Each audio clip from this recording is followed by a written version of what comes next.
The entire room went silent when my daughter-in-law pointed at me and said, "Get up. The main seat is for my mother."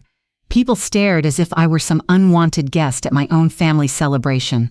I slowly stood up. I didn't argue. I didn't cry. I didn't make a scene.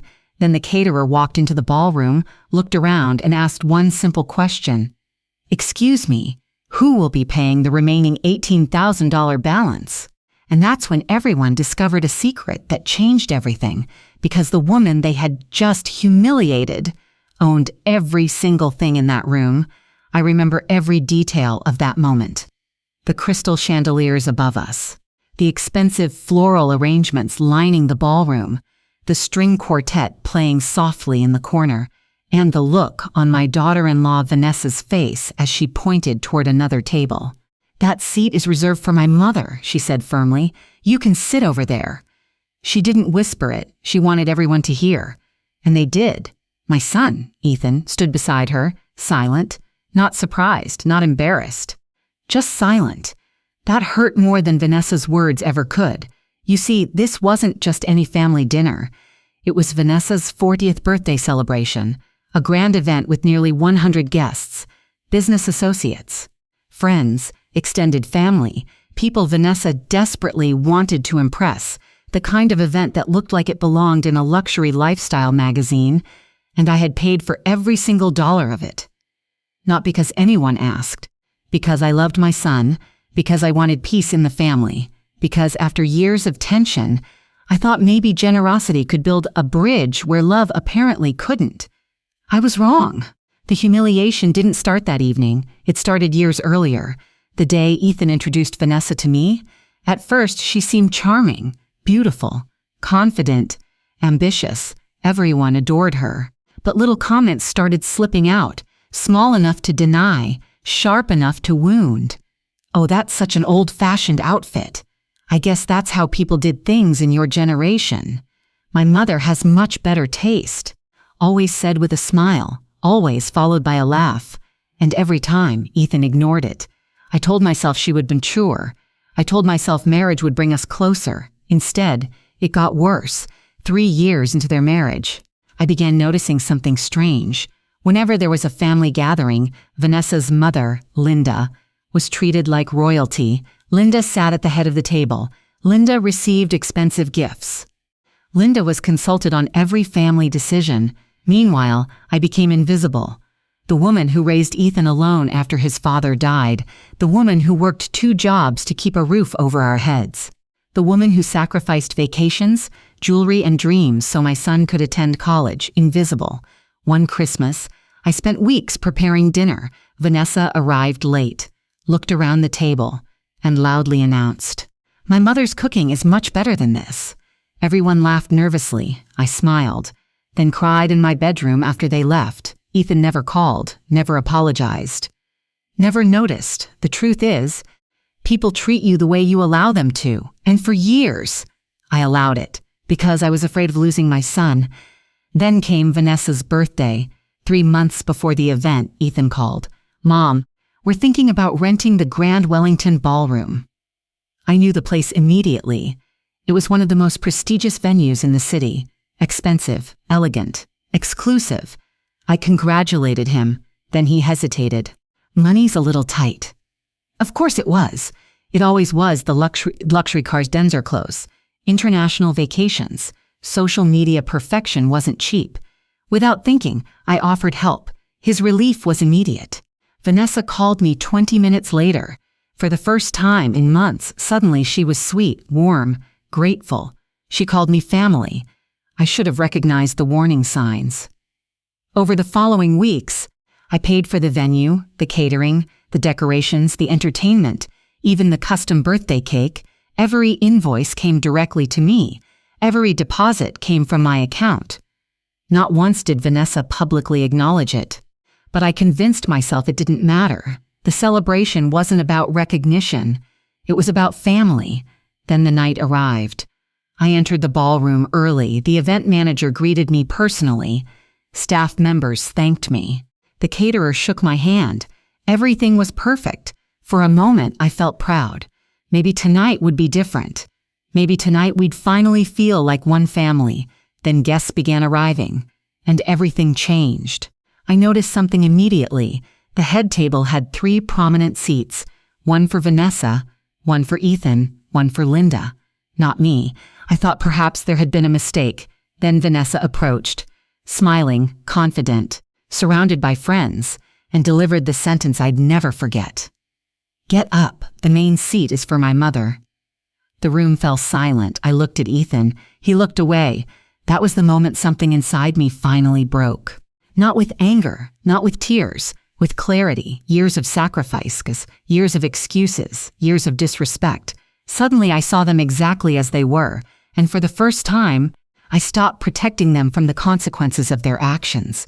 So I stood up, calmly, quietly, and moved to another table. Vanessa smirked. Linda smiled triumphantly. The party continued. Neither of them realized the evening was about to become unforgettable. 20 minutes later, the caterer approached the head table, holding a folder. He looked confused. "Excuse me," he said. "I need authorization for the final payment." Vanessa waved a dismissive hand. "Give it to Ethan." The caterer shook his head. "No, ma'am." He glanced around the room, then his eyes landed on me. "Mrs. Parker is the client of record." The smile disappeared from Vanessa's face. The room became quiet again. The caterer continued. "The remaining balance is due tonight before dessert service begins." Vanessa laughed nervously. "Oh, that's fine. She'll handle it." The caterer frowned. "Actually, she already informed us this afternoon that any future charges require new authorization." Now everyone was listening. Vanessa slowly turned toward me. "For the first time all evening." "What does that mean?"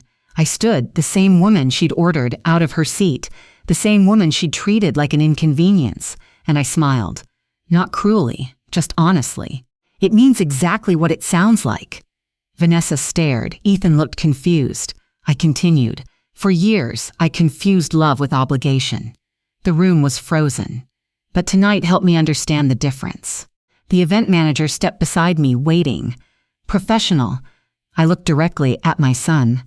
"Ethan, you're 42 years old." His face reddened. "You allowed your wife to humiliate your mother in public." Silence. "You watched it happen." Still silence. "And you said nothing." Guests shifted uncomfortably. Some lowered their eyes. Others couldn't stop watching. I turned toward Vanessa. "You wanted the main seat for your mother." I nodded toward Linda. "She can have it." Then I handed the folder back to the caterer. "And she can have the bill too." Gasps echoed throughout the ballroom. Vanessa's face went white. The balance wasn't small. It included last-minute upgrades she had ordered without consulting me. Premium champagne, additional floral installations, luxury dessert stations, thousands upon thousands of dollars. Expenses she assumed I would simply absorb, because I always had. Until now, for the first time in years, I wasn't rescuing anyone, I wasn't funding anyone, I wasn't apologizing for wanting respect, I was simply walking away. The most incredible part happened next. One by one, guests started approaching me.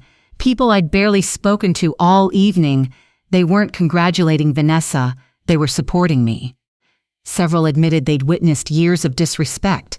Others said they'd always wondered why I tolerated it. One elderly woman squeezed my hand. "Your husband would be proud of you." That nearly broke me, not because it hurt, because it healed. Meanwhile, chaos erupted at the head table. Arguments, whispers, panic pawn calls. Embarrassment, exactly the scene Vanessa had hoped to avoid, except she created it herself. I left before dessert. I didn't stay for the drama. I didn't need revenge anymore. The lesson had already been delivered. 3 days later, Ethan appeared at my front door. Alone, he looked exhausted, older, somehow. Reality has a way of aging people. For a long moment, neither of us spoke. Then he said something I'd waited years to hear. "I'm sorry. Not for the bill, not for the party, for everything. For every moment he stayed silent. For every insult he ignored. For every time he chose comfort over courage. And for the first time in years, I believed him. Forgiveness didn't happen overnight. Trust never does. But boundaries changed everything. I stopped paying, stopped rescuing, stopped sacrificing myself to earn a place in someone else's life. And something remarkable happened. The people who truly loved me stayed. The people who only valued what I could provide disappeared. A year later, Ethan and I had rebuilt our relationship, slowly, honestly, respectfully. Vanessa? She never apologized, but she never disrespected me again, because she finally understood something important. The woman she thought was powerless was the foundation she had been standing on all along. And once that foundation stepped away, everyone discovered exactly how much it had been carrying. So if you've ever been treated like you're invisible, remember this: you don't have to scream. You don't have to fight. You don't have to seek revenge. Sometimes the most powerful response is simply refusing to continue paying the price of someone else's disrespect. And trust me, that lesson lasts much longer than any argument ever could. But that wasn't the end of the story. Not even close. If life has taught me anything, it's this: the moment people lose access to your generosity is often the moment they reveal who they really are. For almost 6 months after Vanessa's birthday disaster, things were quiet, too quiet. Ethan called more often. He visited occasionally. We had awkward conversations that slowly became genuine ones. For the first time in years, he seemed interested in knowing me rather than needing something from me. I wanted to believe things were changing. Part of me did. But another part remained cautious. Trust isn't rebuilt with words. It's rebuilt with consistency. Then one afternoon, I received a phone call from my bank manager. At first, I thought it was routine. I've worked with the same financial institution for nearly 20 years. The manager, Robert, knew me well. His voice sounded unusually serious. "Mrs. Parker, I wanted to verify a request we've received." "What request?" "There was an inquiry regarding one of your investment accounts." My stomach tightened. "What kind of inquiry?" Robert paused. "A family member requested information regarding beneficiary designations." The room suddenly felt colder. I gripped the phone tighter. "A family member?" "Yes." My mind already knew the answer before he said it. "Ethan." Robert confirmed it. The disappointment hit harder than I expected, not because Ethan asked, because he never asked me. Instead, he'd gone directly to the bank, trying to gather information behind my back, trying to learn exactly what he stood to inherit. I thanked Robert for notifying me. Then I hung up and sat quietly in my kitchen. The same kitchen where Ethan used to do homework as a child. The same kitchen where I made birthday cakes, bandaged scraped knees, celebrated college acceptance letters. The same kitchen where I spent years believing love automatically created loyalty. Apparently, it didn't. That evening, Ethan called. I answered calmly. "How are you, Mom?" I didn't waste time. "Why were you asking about my accounts?" Silence. Long silence, the kind that tells you everything. Finally, he sighed. "It's not what you think." I almost laughed. It's amazing how often people say that when it's exactly what you think. "Then explain." More hesitation. Then the truth emerged. Vanessa had convinced him they needed financial security. She wanted to know what assets existed, what properties I owned, what investments were available, what inheritance might eventually come their way. I listened quietly. Every word felt like another brick being added to a wall between us. When he finished, I asked one question. If I had no money at all, would this conversation still be happening? He didn't answer. That was answer enough. A week later, I made a decision. One that would change everything. I scheduled a meeting with my attorney. Not because I wanted revenge, because I wanted clarity. For years, my estate plan had been simple. Everything would eventually go to Ethan. He was my only child. It seemed obvious, automatic, expected. But expectations can be dangerous, especially when they're mistaken for entitlement. My attorney reviewed everything. Properties, investments, savings, insurance policies, retirement accounts. The total value surprised even me. Years of hard work had accumulated into something substantial, far more than Ethan realized. Far more than Vanessa suspected. Then my attorney asked a simple question. Who do you trust? Not love, not family. Trust, the answer came immediately. And surprisingly, it wasn't Ethan, not anymore. At least not completely. The person who had shown up consistently during difficult years wasn't family at all. It was my niece, Claire. Claire called every week, visited without needing anything, helped when I was sick, remembered birthdays, chicked on me after storms, asked how I was doing and actually waited for the answer. For 10 years, she had demonstrated loyalty without expectation, something many blood relatives never managed to do. So I made changes, significant changes, life-changing changes, and I told no one. Months passed. Then Christmas arrived, the first major holiday since Vanessa's birthday incident. To my surprise, Ethan invited me. Apparently they were hosting. Part of me wanted to decline. The other part wanted to see whether anything had truly changed. So I went. The house looked beautiful. Expensive decorations everywhere. Luxury gifts under the tree, the appearance of success. But appearances can be deceiving. Almost immediately, I noticed tension. Vanessa smiled too much. Ethan looked exhausted. Conversations felt forced. Then dinner began. And the truth surfaced. Financial problems, serious financial problems. Apparently, the lifestyle they'd worked so hard to display was collapsing underneath them. Credit card debt, business losses, car payments, vacation expenses. The numbers were staggering. As the evening progressed, Vanessa became increasingly emotional. Finally, she looked directly at me. Families help each other. There it was. The real reason for the invitation, not reconciliation, not love, money, Agon. I remained silent, she continued. We've had some temporary setbacks. Temporary. The word people use when they don't want to admit they're drowning. Ethan stared at his plate, unable to meet my eyes. Vanessa took a deep breath. We were hoping you could loan us $200,000. The room became silent. Even Claire, who had also been invited, nearly dropped her fork. $200,000. Not a small loan, not emergency assistance. $250,000. Requested as casually as asking someone to pass the salt. I looked at Ethan. He finally raised his head. Hope filled his eyes. Expectation, too. That familiar expectation, the belief that Mom would save the day. Like always. But something had changed.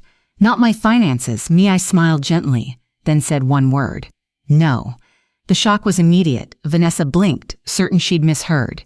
No, no. She laughed nervously. We'll pay it back, no. Ethan leaned forward. Mom, no. For years I'd explained, justified, negotiated, defended, not this time. No was a complete sentence. Vanessa's face darkened, the polite mask slipped. Suddenly, the woman I'd known for years appeared, the real one cold, manipulative, angry. After several minutes of arguing, she finally exploded. You owe us. The entire room froze. There it was, the truth. Not gratitude. Entitlement, not appreciation, ownership. In her mind, my resources belonged to them. My sacrifices belonged to them. My future belonged to them. I stood slowly, the same way I had stood at that birthday party, calm, steady, certain. I don't owe you anything. Her face reddened. I continued. I raised my son. I paid for his education. I helped him build his life. I supported him for decades. Then I looked directly at Ethan. The debt was paid long ago. Nobody spoke. Even the children in the next room seemed quieter somehow. I picked up my coat. Claire stood too before leaving. I said something that would stay with them forever. The difference between help and entitlement is gratitude. Then I walked out. For months afterward, neither Ethan nor Vanessa contacted me. No calls, no texts, nothing. And strangely, it was peaceful, painful, but peaceful. The silence allowed me to see reality clearly. Their relationship with me had always depended on access to support, access to money, access to solutions. Without those things, their interest disappeared. Meanwhile, Claire remained exactly the same, calling, visiting, helping, lying, showing up, not because she expected anything, because she cared. Then came the moment that changed everything. One spring afternoon, my attorney called. The documents are finalized. I knew what he meant. My estate plan, the final version. I drove to his office, reviewed every page, every detail, every signature line. And then I signed. When the process was complete, my attorney asked if I felt certain. I did, for the first time in years, absolutely certain. A month later, Ethan discovered the changes. Not the amounts, not the details, just the fact that changes existed. He arrived at my house furious, the angriest I'd ever seen him. "You changed your will?" I remained calm. "Yes." His face turned pale. "You left things to Claire?" "Interesting. Not, how are you?" Not, "Can we talk?" Straight inheritance, straight to money, straight to ownership. The very behavior that created this situation. I nodded. His voice cracked. "Why?" The answer was simple, painfully simple. "Because she showed up." Silence. I continued. "When I was sick, when I was lonely, when I needed help, when there was nothing to gain." His eyes filled with tears. Real tears. Not anger, not manipulation. Regret, the kind that arrives years too late. And for the first time, I saw the little boy I once knew, not the man Vanessa had influenced, not the husband protecting his image. My son, broken by his own choices. We talked for hours, longer than we had in years, about everything. His father, his childhood, my sacrifices, his mistakes. My mistakes, the distance between us, the silence that destroyed so much. By the end of the evening, neither of us was the same. For the first time, Ethan stopped defending himself and started taking responsibility. Months later, he separated from Vanessa. Not because of the money, because he finally recognized patterns he'd ignored for years. The manipulation, the entitlement, the constant need for status, the endless pursuit of appearances over relationships. The divorce was ugly, but it was necessary. Today, life looks very different. Ethan is rebuilding, slowly, honestly, without shortcuts, without rescue missions, without expecting someone else to solve every problem. Claire remains one of the most important people in my life. And me? I'm happier than I've been in decades. Not because I won, because I stopped playing a game I was never supposed to be in. You see, the greatest revenge isn't humiliation. It isn't punishment. It isn't watching someone suffer. The greatest revenge is refusing to let people profit from your mistreatment. It's choosing self-respect over approval, boundaries over guilt, peace over performance. And sometimes, the people who take you for granted don't realize your value until they lose access to it. By then, the lesson is already learned. The caterer's invoice didn't destroy my family, it revealed it. And sometimes revelation is the beginning of freedom. The moment you stop begging for a seat at someone else's table, you discover you were the one who built the table all along. 5 years later, something happened that brought the entire story full circle. I was sitting on the porch of the lake house I'd purchased after retirement. The evening sun reflected across the water. A gentle breeze moved through the trees. Life was peaceful, the kind of peace that only arrives after you've survived a storm. My phone rang. It was Ethan. These days, his calls no longer filled me with anxiety. Our relationship had healed slowly over the years. Not perfectly, but honestly. "Mom," he said, his voice unusually emotional, "can you come to dinner tonight?" I smiled. "What's the occasion?" There was a pause, then he laughed softly. "You'll see." That evening, I arrived at his home, a modest home, nothing extravagant, nothing designed to impress strangers. Just a warm house filled with genuine happiness. As I walked inside, I noticed family photographs covering the walls, pictures of birthdays, fishing trips, Christmas mornings, Sybil moments, real moments. The kind money can't buy. Then Ethan led me into the dining room. And suddenly I froze. At the center of the room stood a beautifully decorated table. Family members filled every seat.